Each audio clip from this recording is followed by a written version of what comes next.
Eh bien bonjour à tous. Donc je m'appelle Hélène Pori, j'ai effectué mes formations en hypnose en 2018 à Orléans avec Jérémy Doyen.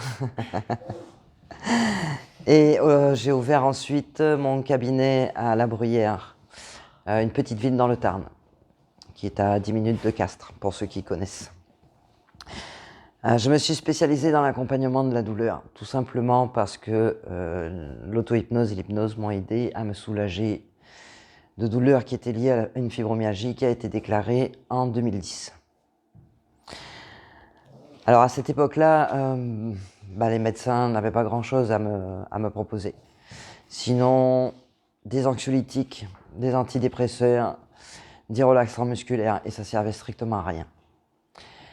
Et puis on m'annonçait aussi que j'allais finir ma vie dans un fauteuil roulant. Donc l'avenir, ça s'annonçait plutôt joyeux. Et puis le hasard faisant bien les choses, il a mis sur ma route l'auto-hypnose et l'hypnose. J'ai donc travaillé quotidiennement sur moi-même avec l'aide de Jérémy en auto-hypnose. J'ai également effectué pas mal de séances d'hypnose. Et puis, avec tout ça, j'ai réussi non seulement à me soulager de mes douleurs, mais j'ai aussi changé la vision que j'avais de moi-même. Et je crois que c'est ça qui m'a aidé à envoyer la fibro, prendre de grandes vacances, je pense. Donc c'est naturellement que j'ai choisi aujourd'hui de vous parler de l'accompagnement de la fibromyalgie par l'hypnose.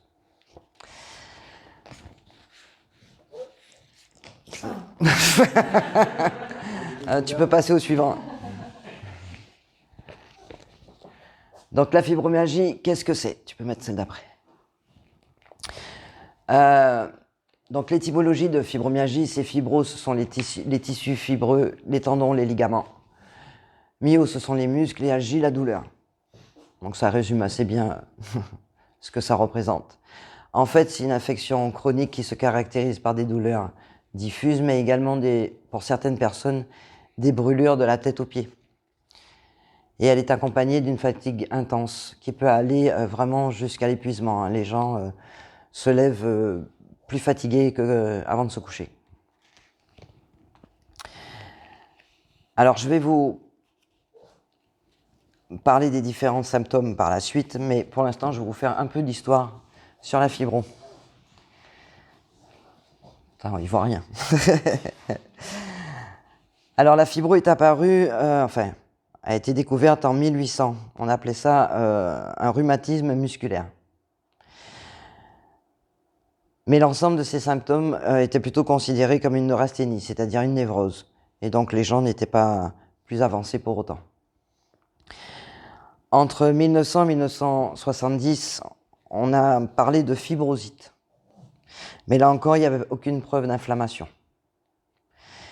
Et à cette époque-là, la méconnaissance de la maladie en a fait un objet de dérision dans le milieu médical. Et le diagnostic est devenu un rhumatisme psychosomatique. Et ça a été comme ça pendant les 50 premières années du XXe siècle. Dans les années 70, le professeur Hensch, qui est un rhumatologue américain, introduit le mot fibromyalgie. Entre 72 et 75, deux Canadiens, Smith et Moldowski, provoquent les symptômes de la fibromyalgie chez des personnes saines. En fait, pendant plusieurs jours, ils perturbent leur stade de sommeil profond et les symptômes de la fibromyalgie apparaissent. Ces mêmes chercheurs découvrent une anomalie dans l'architecture du sommeil. C'est prouvé par des électroencéphalogrammes chez les personnes qui sont malades. Et on découvre que la phase 4 du sommeil profond demeure extrêmement légère à cause de l'interférence d'ondes alpha. Mais ça ne fait pas avancer le schmilblick. En fait, ils ont découvert ça, mais pourquoi, on ne sait pas. Ce sont ces mêmes Canadiens qui découvrent de nouvelles caractéristiques de la maladie, c'est-à-dire des douleurs qui sont extrêmement sensibles à la palpation. Et puis, des douleurs qui sont donc diffuses et généralisées. C'est à partir de là qu'ils font une nouvelle expertise et proposent des diagnostics pour la fibro. Dans les années 80, un rhumatologue français, le professeur Kahn, propose une expression. Il appelle la fameuse fibromyalgie le syndrome polyarthrite idiopathique diffus. Ce qui en fait représente beaucoup mieux ce qu'est une fibromyalgie. Puisque polyalgique veut dire qui se rapporte à la douleur et la provoque. Idiopathique, qui est d'origine inconnue. Et diffus, bien sûr, des douleurs qui ne sont pas localisées. Et c'est exactement ce qu'est la fibromyalgie. Ben, sauf que ce n'est pas retenu par le milieu médical. En 1985, on a l'association médicale américaine qui reconnaît officiellement la maladie. En 1990, un collège américain publie une description clinique officielle avec des critères de diagnostic pour celle-ci. Et en 1992, l'OMS reconnaît enfin la maladie et la classe dans les rhumatismes articulaires.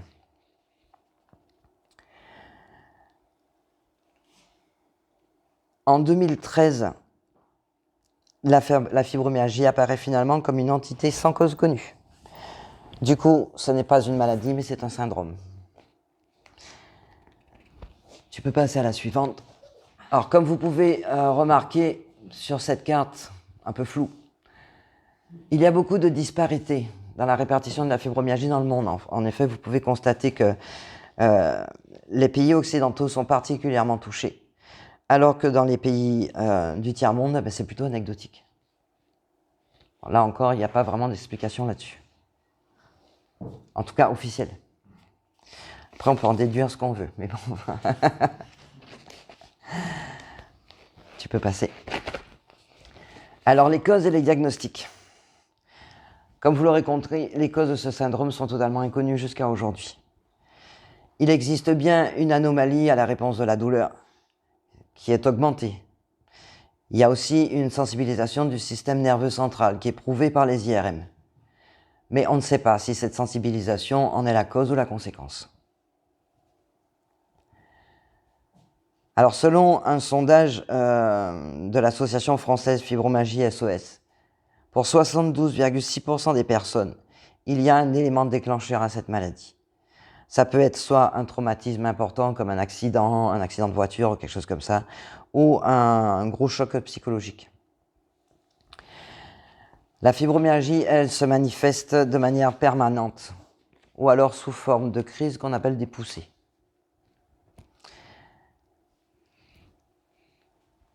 Tu peux passer à la suivante.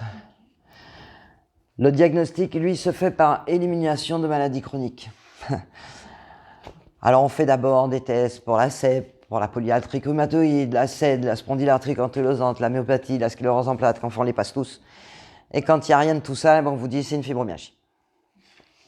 Comme ça. Pour avoir un diagnostic en France aujourd'hui, il faut compter un délai de 1 à 3 ans. Alors, il est recensé actuellement sans symptômes. Et le diagnostic est évoqué devant les 11 points douloureux dont je parlais tout à l'heure sur 18 qui ont été définis. Et il faut également qu'il y ait une douleur chronique qui dure depuis plus de 3 mois. Tu peux passer à la suivante, Audrey. Voici les 18 points douloureux reconnus aujourd'hui pour la fibromyalgie.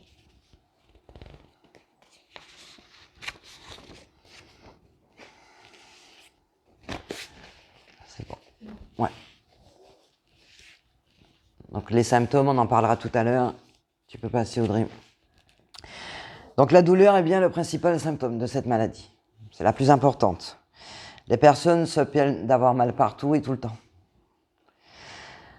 Donc il existe les points douloureux qu'on a vus tout à l'heure qui sont extrêmement sensibles au toucher.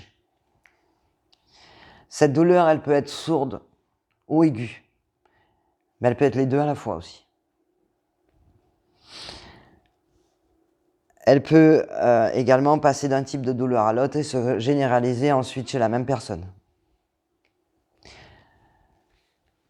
La fatigue, elle, est aussi un symptôme constant qui peut avoir des retentissements considérables, aussi bien socialement que professionnellement. Parce que le sommeil est peu réparateur, les personnes se réveillent aussi fatiguées, sinon plus qu'au moment où elles se sont couchées. Et l'impact psychologique, du coup, est super important. La réaction à ces symptômes entraîne très très souvent de l'anxiété, ça peut conduire à un état dépressif, alors qu'il a été constaté que beaucoup de ces personnes étaient très actives et dynamiques avant de tomber malades. Et souvent d'ailleurs, quand on va voir les médecins, on nous dit qu'on est dépressif, mais les personnes atteintes de la maladie ne sont pas dépressives. Elles deviennent dépressives parce qu'elles souffrent toute la journée. Alors, les symptômes les plus courants. Un sommeil donc non réparateur, des troubles intestinaux, alors souvent le syndrome du côlon irritable, des troubles de la concentration et de la mémoire, d'où mes petits papiers, une hypersensibilité des sens et des émotions. Mais également, on retrouve très souvent les migraines, les céphalées de tension, des raideurs matinales. Je peux dire que moi, au début de la maladie, j'avais des escaliers à descendre et le matin, je descendais sur les fesses parce que je ne tenais pas debout. Le syndrome sec, des allergies, des démangeaisons, de la difficulté à s'exprimer, de la baisse de performance intellectuelle, des engourdissements des membres, la maladresse, et il y en a 100 comme ça. C'est quoi le syndrome sec? Syndrome sec, c'est la bouche, les yeux, la peau. D'accord. Ils te font des tests avec de la gaz qu'ils te mettent dans la bouche pour voir si tu salives ou pas. Et quand tu as tous ces symptômes, On les a pas tous, hein, heureusement. Non, tu peux en avoir plusieurs. Voilà. Tu peux en avoir plusieurs. Tu as le syndrome de la bouche sèche, par exemple. Non, mais ça sera un syndrome de, un syndrome de Gauchereau. Si tu as que ça, ça sera pas une fibromyalgie. D'accord, ok. Donc, quand même cumulé avec pas mal. Oui. Et déjà, il faut que tu aies 11 points douloureux sur 18. Oui, d'accord. Déjà. C'est plus une douleur chronique de plus de 3 mois. D'accord. Donc, on ne peut toujours pas expliquer l'origine de ces douleurs. Tu peux avancer, Audrey. Mais dans différentes études, il a quand même été constaté un taux de sérotonine dans le sang des malades qui a diminué. Mais ça n'a toujours pas de réponse. C'est une affection qui évolue sur plusieurs années et le fait qu'il y ait une grande errance de diagnostic est particulièrement décourageant pour les personnes. Tu peux passer. Alors en octobre 2020, c'est pas bien vieux, suite à une demande de M. Olivier Véran, qui était donc ministre des Solidarités et de la Santé, l'INSERM, l'Institut national de la santé et de la recherche médicale, établit que la formation des professionnels de santé sur la fibromyalgie et l'information du public sont des enjeux majeurs pour aider ceux qui en sont atteints, afin qu'ils puissent franchir tous les obstacles qu'ils rencontrent. Parce que toutes les personnes parlent de retard du diagnostic, bien sûr, de l'errance médicale, du manque de reconnaissance de la maladie par les médecins et en général de la communauté médicale. Alors, les critères de diagnostic dont j'ai parlé tout à l'heure sont reconnus de manière internationale, mais très peu utilisés et très peu connus en France. Donc l'INSERM recommande un renforcement de la formation des professionnels et jusqu'à ce jour 2022, ça n'a toujours pas été fait. C'est des femmes en majorité? C'est une majorité de femmes, oui. Il y a quand même quelques hommes qui sont touchés, mais il y a une majorité de femmes. Il n'y en a pas beaucoup, ouais, c'est 2%, je crois, des hommes. C'est vraiment... Il y a très peu d'hommes, oui. Ils ne savent rien expliquer, donc... Moi, je dirais que parce que les femmes sont plus sensibles, plus émotionnelles que les mecs. Non, je blague. On ne sait pas. On ne sait pas. Parce que c'est l'hystérie féminine. Peut-être. Alors, pour l'étude dont je vous parle aujourd'hui, j'ai décidé d'accompagner 9 personnes pendant 7 mois à titre gratuit. Parce que je voulais réaliser une étude sur l'efficacité de l'hypnose dans l'accompagnement de la fibromyalgie. Puisque la médecine, elle, est dans l'incompréhension, je me suis dit que peut-être l'hypnose pourrait laisser la médecine de côté et aider un peu toutes ces personnes qui souffrent. Donc les personnes que j'ai suivies avaient environ une séance toutes les 3 semaines. Ce que je voulais démontrer, c'était l'efficacité de l'hypnose, donc pour soulager la douleur. En modifiant la perception que l'on a de celle-ci, c'est exactement ce que j'avais fait avec l'aide de Jérémy sur moi. Mais également montrer qu'on peut se reconstruire, que c'est pas quelque chose de définitif. On peut retrouver la confiance en soi qu'on perd avec la maladie et l'estime de soi. et qu'on peut appréhender la vie autrement, même s'il reste des choses liées à la fibro, on peut recommencer à vivre. Ce que je voulais surtout, c'est que la personne ne soit plus une victime face à sa maladie, mais qu'elle redevienne une actrice à part entière. Je voulais aussi montrer que les résultats que j'ai obtenus moi personnellement ne sont pas exceptionnels, que l'hypnose est un outil formidable qui va aider tous ceux qui souffrent, que ce soit physiquement ou moralement, s'ils le souhaitent. Alors je vais vous parler de mes 9 participantes. Là je les ai pas sur le... Ouais. Alors il y a eu Agnès. Agnès avait 50... Enfin... Avait, oui, parce que c'était il y a un an. Elle avait 52 ans. Et elle a été diagnostiquée en 2007. À la base, Agnès était formatrice en comptabilité. Aujourd'hui, elle est en invalidité et en plus de sa fibro, on lui a découvert une SED, qui est un syndrome des lèvres dans l'os. Dans les antécédents d'Agnès, parce que j'ai regroupé... Oui. Je me permets parce que j'entends la question, c'est quoi? C'est une maladie en fait d'hyperflexibilité des tissus. C'est une maladie génétique. Et est-ce que c'est souvent accompagné d'une autre maladie? Ça arrive, oui. Tu vas voir dans mes clientes, ouais, il y en a quelques-unes qui ont... ouais. Accompagné d'une maladie auto-immune ou un truc. Ouais, il y a souvent autre chose à côté. Donc Agnès, dans ses antécédents, depuis toute petite, se plaignait de douleurs. À 13 ans, elle a une nécrose de la tête fémorale de la hanche droite. Et en 2005, elle subit un grave accident de voiture avec de grosses fractures un peu partout. Ouais, une grosse fracture aussi, Ensuite, j'avais Sylvie qui était âgée de 59 ans, qui a été diagnostiquée elle en 2003. Sylvie était aide à domicile en arrêt maladie. Dans ses antécédents, une enfance difficile, un mariage avec un pervers narcissique, et elle souffrait de douleurs par poussée. Donc elle avait des crises.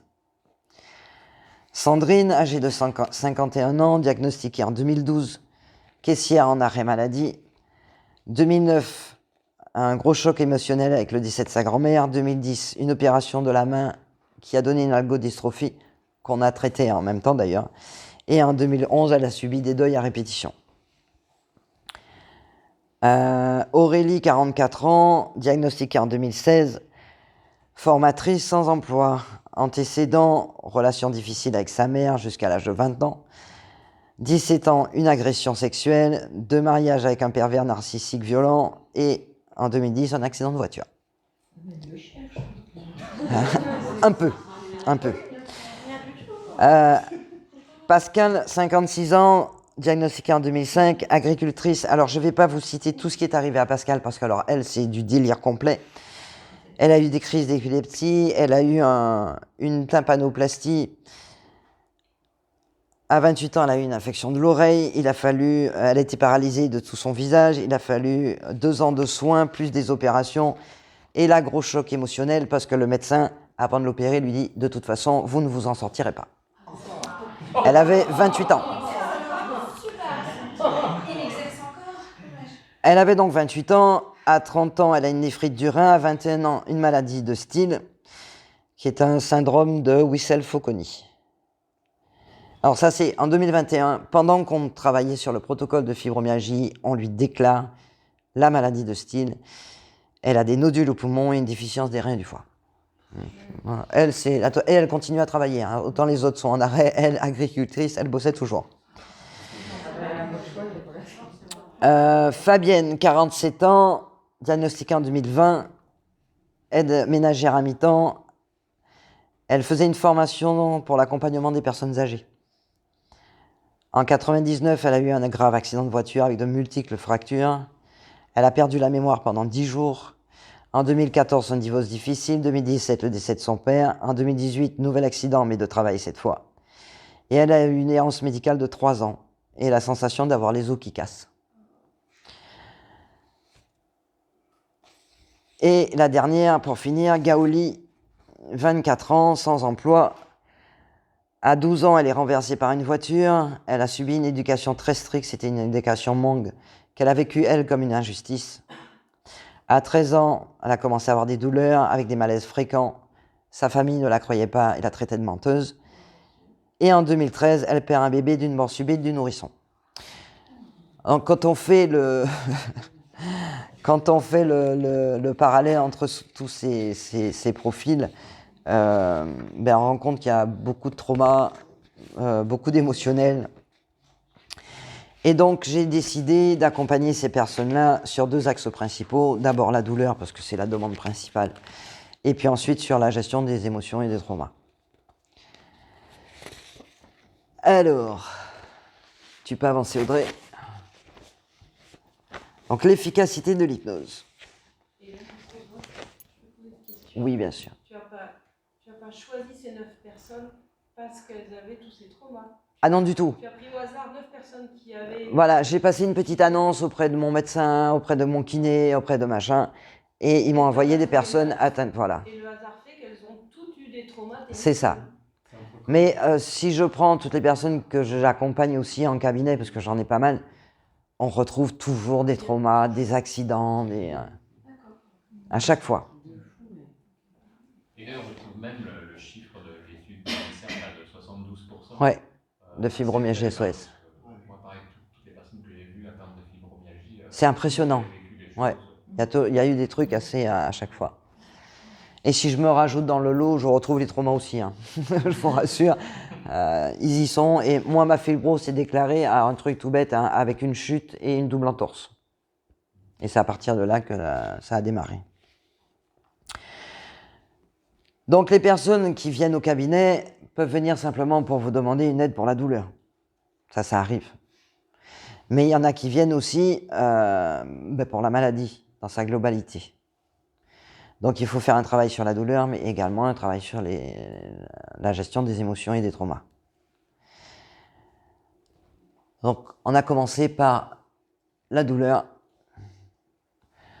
Donc mon premier objectif, c'était de faire prendre conscience aux personnes qu'elles étaient capables de se soulager de la douleur. Qu'elles étaient capables de le faire avec moi et ensuite qu'elles étaient capables de le faire en auto-hypnose. Parce que pour moi, dans l'accompagnement de la fibrose, c'est important d'intégrer l'auto-hypnose et que les personnes puissent se soulager elles-mêmes. Ça leur permet aussi de retrouver un certain confort de vie. Elles n'ont pas besoin de venir me voir toutes les semaines pour... elles se débrouillent. Et je crois que déjà ça, pour passer dans le côté je redeviens acteur de ma vie, c'est pas mal. Dans toutes les séances concernant la douleur, il est toujours important de demander à ces personnes d'évaluer leur douleur avant et après. Parce qu'on n'est pas à leur place, on ne sait pas. Excuse-moi, avant et après, pendant la séance. Avant la séance. Et après l'hypnose. Voilà. Alors, qu'elles puissent elles-mêmes constater que la douleur a effectivement diminué.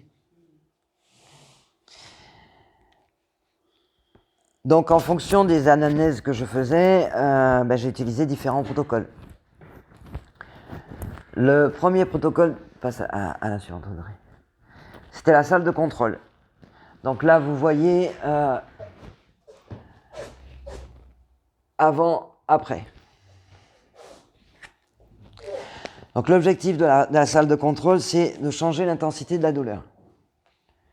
On emmène la personne dans sa salle des machines. Elle effectue les réglages nécessaires et la chose importante à faire, c'est d'abord faire monter la douleur pour qu'elle voit que quelque chose peut changer. Et une fois qu'elle a constaté, on descend. Voilà. Et ainsi, elle modifie donc sa perception de la douleur. Donc vous avez en dessous, chaque participante, la douleur de base et ensuite la douleur à l'arrivée. Ensuite, j'ai utilisé les submodalités. Donc toujours sur cette perception de la douleur. Donc, vous connaissez tous les submodalités. On peut changer après avoir que la personne ait décrit son ressenti de la douleur, à quoi ça ressemble. Changer la taille, la forme, la couleur, la matière. Et ensuite, toujours dans la même chose, demander l'intensité avant et après. Donc même chose que tout à l'heure, hein, sur une échelle de 0 à 10, en bleu clair avant et en bleu marine après la séance. Troisième protocole utilisé, les archétypes.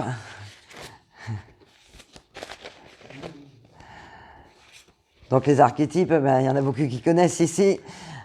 J'emmenais les personnes à rencontrer les responsables ou de la santé ou de la douleur. Ça dépendait des demandes et demander à ce responsable de la douleur les raisons de ces douleurs. Pourquoi elles sont là et est-ce qu'il veut bien apporter son aide pour soulager la personne et lui permettre de retrouver une vie à peu près normale.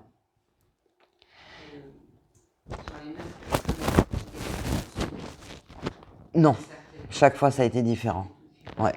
Et tu vois, les résultats ont été très différents à ce niveau-là, mais vous allez comprendre pourquoi après. Mais est-ce que les réponses étaient en lien avec des éléments de vie, des choses comme ça? Pas forcément, pas à chaque fois. Pas à chaque fois. En tout cas, pas à ce qui paraissait dans l'anamnèse, dans les antécédents. Des fois, tu avais d'autres traumas, en fait, dont les personnes avaient complètement zappé, et c'est ceux-là qui remontaient. Et ça, c'est assez surprenant, d'ailleurs. Parce que c'est vrai que quand la personne te dit j'ai eu un accident de voiture, j'ai eu 15 fractures, j'ai perdu la mémoire pendant 10 jours, tu restes un peu axé là-dessus. Et puis quand tu demandes là, t'as un truc qui sort, tu te dis non mais attends, d'où il nous sort ce truc-là? En plus ça paraît banal, et c'est là-dessus que et ça fonctionne. Donc. Souvent en formation, c'est que ce qui est important pour le conscient ne l'est pas forcément pour l'inconscient. Alors, il y a un protocole que je n'ai pas marqué là, mais que j'ai utilisé pour les personnes qui arrivaient vraiment en crise au cabinet. Parce que c'est arrivé, hein, on fixe un rendez-vous. Donc moi, je leur avais dit, même si vous êtes en crise, restez pas chez vous. Venez, parce que les premiers temps, elle m'appelait en me disant mais je suis pas bien, machin et tout, donc je viens pas. Donc j'ai dit non, même si vous êtes en crise, venez. Et on va essayer de vous soulager. Et dans ce cas-là, j'utilisais la morphine hypnotique. En fait, ça permet que la personne se soulage tout de suite. On lui fait... alors moi j'utilise un stylo, hein, je lui fais imaginer que ce stylo c'est une seringue et je l'appelle morphine hypnotique, mais on ne fait pas de la morphine. En fait, je demande à la personne de créer son propre cocktail. Alors des fois c'est des cocktails de médicaments, machin de ouf, mais des fois c'est des plantes qui ont été cherchées dans le jardin de la grand-mère, enfin c'est des trucs... et ils font leur cocktail et je pose le stylo sur, comme si je faisais une piqûre en intraveineuse, et qu'on injecte ce cocktail. Et ça soulage. Et ça, pour les personnes en crise, ouais, c'est top. Alors, vérifier que la personne n'a pas de folie, des aiguilles, des fringues. Ah ouais, oui, avant, oui. Ça, tu demandes à l'anamnèse. Première séance. Alors ensuite, j'ai la gestion des traumas. Donc là aussi, j'ai utilisé différents protocoles parce que, comme je l'ai dit dans mon bouquin, pour moi, la fibromyalgie, c'est le cri du corps. C'est le corps qui exprime tout ce qu'on n'a pas exprimé pendant X années. Et je pense vraiment que ça a un grand rôle dans l'évolution de la fibromyalgie.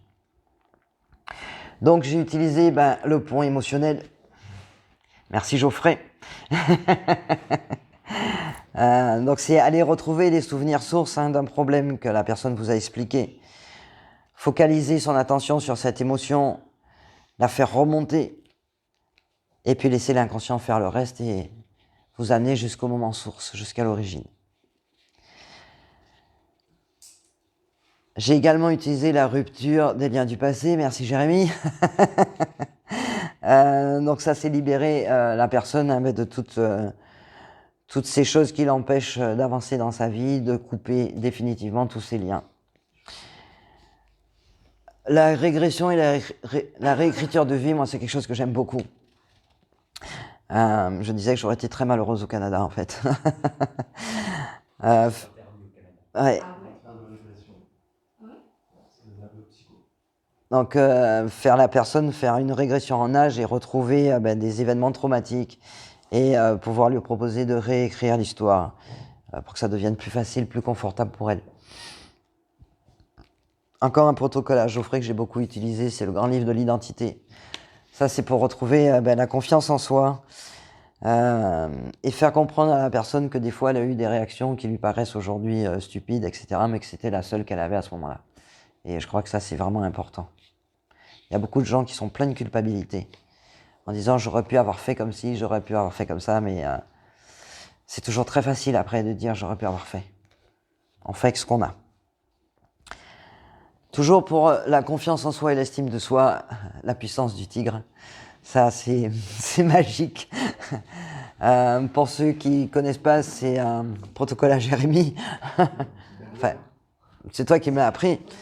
Et on fait la personne imaginer qu'elle rencontre un tigre, qu'elle devient ce tigre, qu'elle ressent la puissance, sa force, son courage, etc.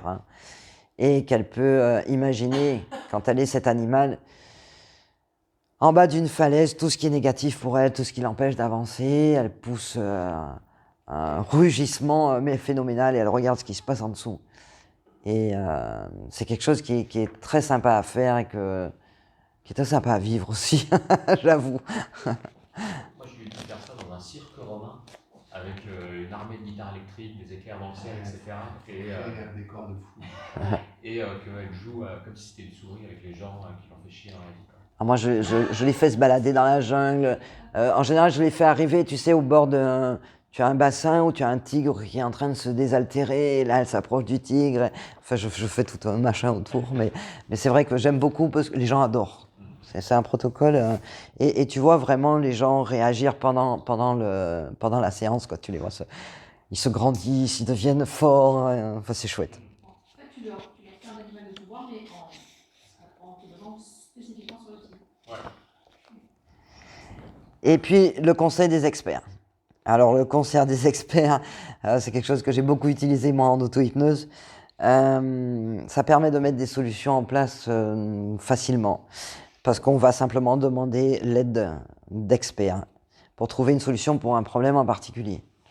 Alors, ce qui est intéressant sur ce protocole-là, en auto-hypnose, mes clients, je leur disais, vous pouvez aller voir vos experts, discuter avec eux, mais ils ne sont pas forcés de vous donner la réponse tout de suite. Parfois, ils ont besoin de réfléchir. Donc, vous les laissez réfléchir et vous revenez le lendemain pour voir qu'est-ce qu'ils ont trouvé comme solution. Alors, ça va un double côté. C'est bon d'aller chercher la solution aussi, mais quelque part au début, de les forcer, entre guillemets, à faire l'auto-hypnose. Parce qu'il y en a qui sont un peu feignants quand même. Qui s'imaginent que, bon... Alors, analyse et résultats. Tu peux passer à la suivante. Alors, au fur et à mesure des séances, les personnes ont pu constater qu'elles étaient capables de se soulager sur des périodes plus ou moins longues, mais qu'elles en étaient capables. Qu'elles étaient capables de diminuer les médicaments avec l'accord du médecin. Ça aussi, c'est important.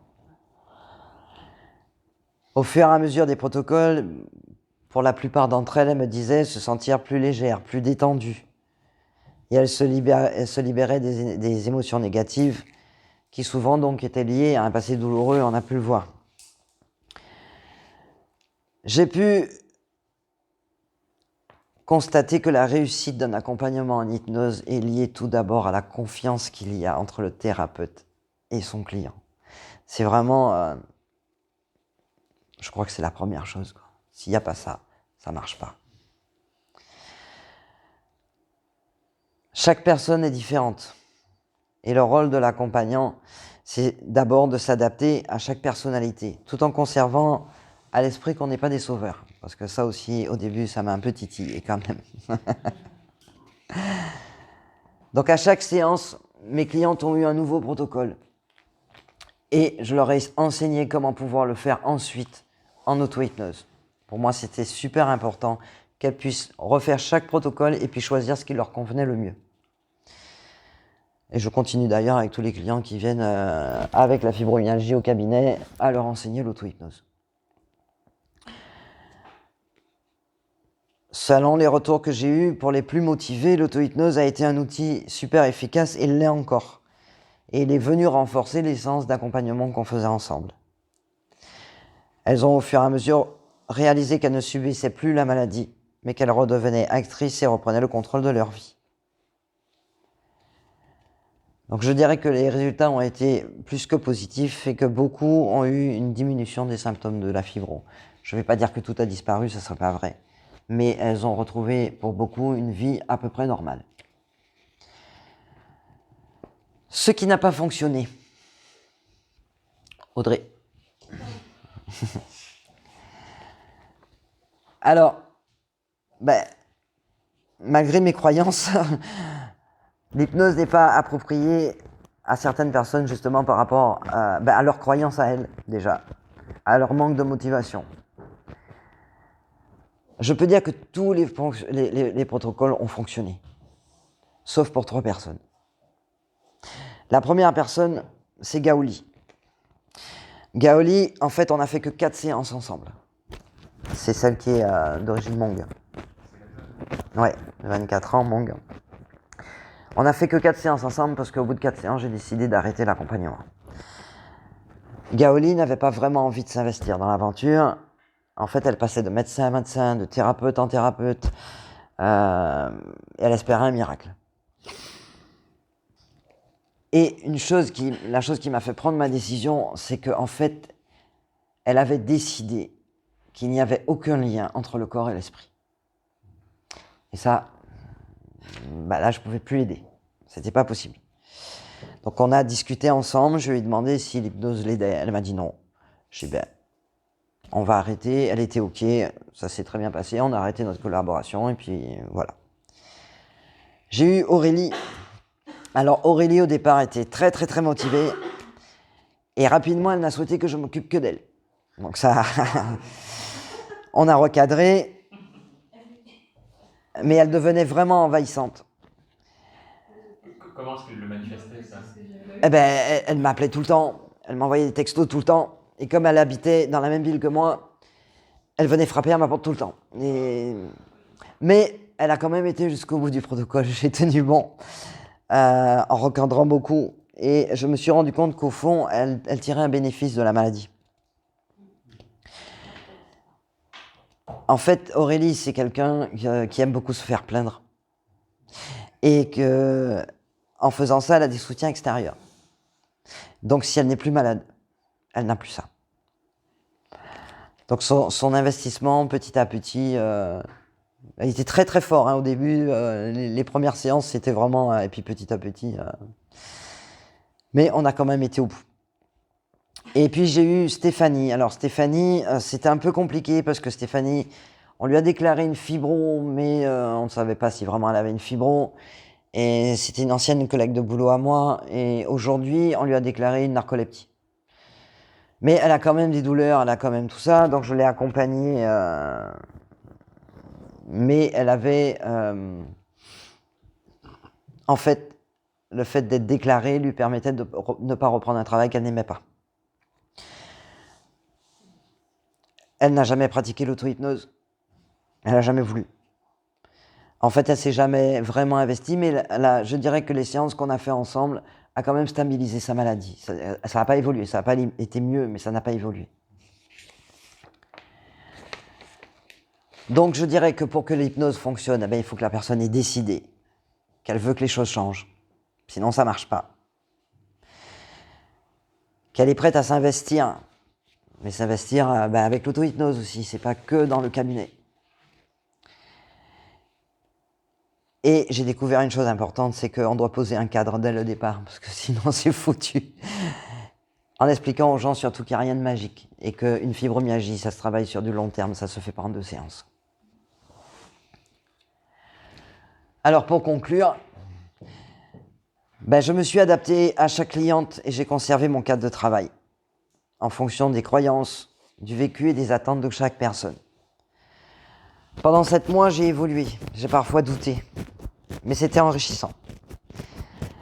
Je ne suis jamais arrivé avec une stratégie orchestrée, je ne sais pas faire ça. Je laissais faire mon intuition, j'ai été dans une écoute active. J'ai utilisé ce que la personne me donnait. Et j'ai essayé de la guider vers sa solution en utilisant ses mots, ses gestes, son attitude non verbale. Certaines séances ont été très compliquées. particulièrement avec Francine qui était la plus âgée, parce que Francine a eu des crises de panique en pleine séance, et particulièrement sur des protocoles à toi. Mais du coup, ça m'a permis de voir que j'étais capable de réagir face à ça, parce que des fois j'ai eu peur.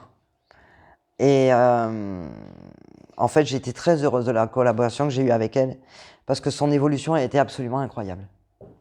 Moi, j'ai découvert Francine, elle marchait avec une canne, elle sortait plus de chez elle. Et à la fin de mon protocole, je les ai toutes invitées chez moi à boire un thé pour qu'elles se rencontrent toutes ensemble. Et j'ai vu arriver Francine sans canne, maquillée, prête à aller au bal, quoi. En fait, Francine m'a permis de me remettre très souvent en question et je crois que c'est une très bonne chose. Il y a eu d'autres séances très fortes au niveau émotionnel, particulièrement celle avec Agnès sur la coupure des liens du passé, qui a été vraiment, vraiment très, très forte. Et j'en ai conclu qu'aujourd'hui, je crois que les protocoles n'ont pas vraiment d'importance. Il n'y a pas de protocole spécifique à la douleur, il n'y a pas de protocole spécifique aux émotions. On peut tout utiliser. Ils fonctionnent tous. Je crois que le plus important, c'est donc cette relation de confiance qu'on doit établir avec le client. L'investissement du client aussi est important, sa motivation et sa décision à ce que les choses doivent changer. On doit permettre à ces personnes de comprendre qu'elles sont capables de reprendre les commandes du navire. Mon seul objectif pendant ce protocole, ça a été de permettre à ces personnes de découvrir qu'elles étaient capables de se soulager aussi bien physiquement que moralement. Qu'elles étaient capables de reprendre le contrôle et de retrouver la vie qu'elles veulent vivre. Je crois que ça, c'est super important. Dans les centres antidouleurs, il y a de l'accompagnement en hypnose. Sauf que ça se fait par groupe. Et uniquement avec comme objectif de soulager la douleur. Alors je crois que même si ce travail-là, effectivement, est nécessaire parce qu'il faut vraiment les soulager, ça ne suffit pas pour se séparer de la fibrome.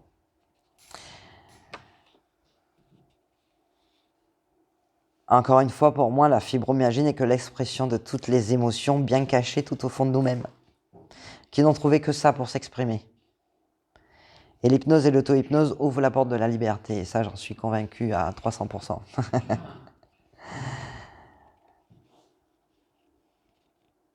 Cette étude m'a permis de comprendre déjà que le cadre doit absolument être clair.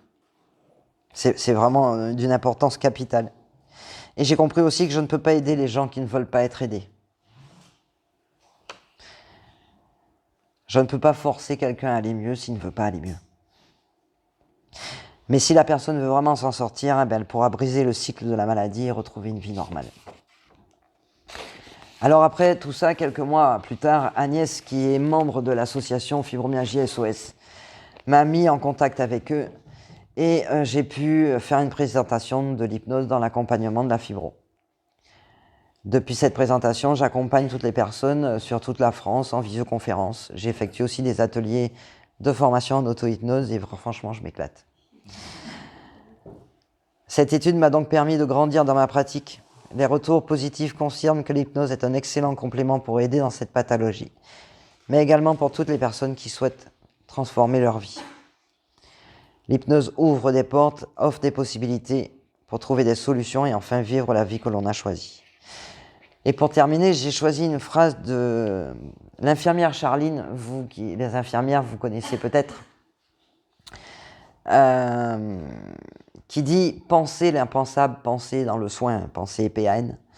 Pensez l'impensable, pensez l'impossible et croire à l'incroyable pour que tout reste possible. » J'ai trouvé ça très beau.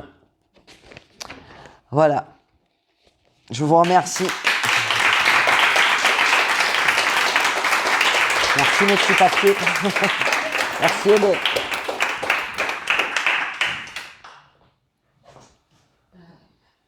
Si vous avez des questions. Hélène, est-ce que tu crois que le fait que tu avais au début que tu avais fait l'accompagnement gratuitement, est-ce que tu penses que le fait de la gratuité, parce qu'on en a parlé, ça peut biaiser l'implication des gens qui sont... Alors ça, c'est aussi un cadre que j'avais posé dès le départ. Ouais. J'avais expliqué pourquoi je faisais ce protocole. C'était important que j'ai leur retour tout le long du protocole pour que je puisse faire cette présentation aujourd'hui. Et c'était un accord qu'on avait passé.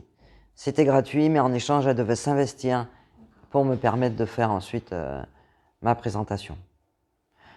Et malgré ça, il y en a eu qui n'ont pas fonctionné, mais c'est pas grave. Au contraire, c'est bien. Ça fait partie aussi de ce que je disais. On peut pas sauver ceux qui veulent pas l'être, quoi. Au moins. Comment est-ce que tu gères pour cette maladie et pour les autres maladies qui sont invalidantes, le deuil du corps d'avant? Je fais pas le deuil du corps d'avant. D'accord. Je fais pas le deuil du corps d'avant parce que je suis convaincu que tu peux retrouver le corps d'avant. À 100%? Oui. D'accord. Ok. Et je crois que je suis tellement convaincu que j'en arrive à convaincre mes clients. C'est super. Comment est-ce que tu gères ces personnes qui sont en arrêt de travail, qui basculent pour certains en invalidité, sont des personnes qui ne sont plus productives, qui n'existent qu'à travers leur maladie, qui ont leur étiquette malade.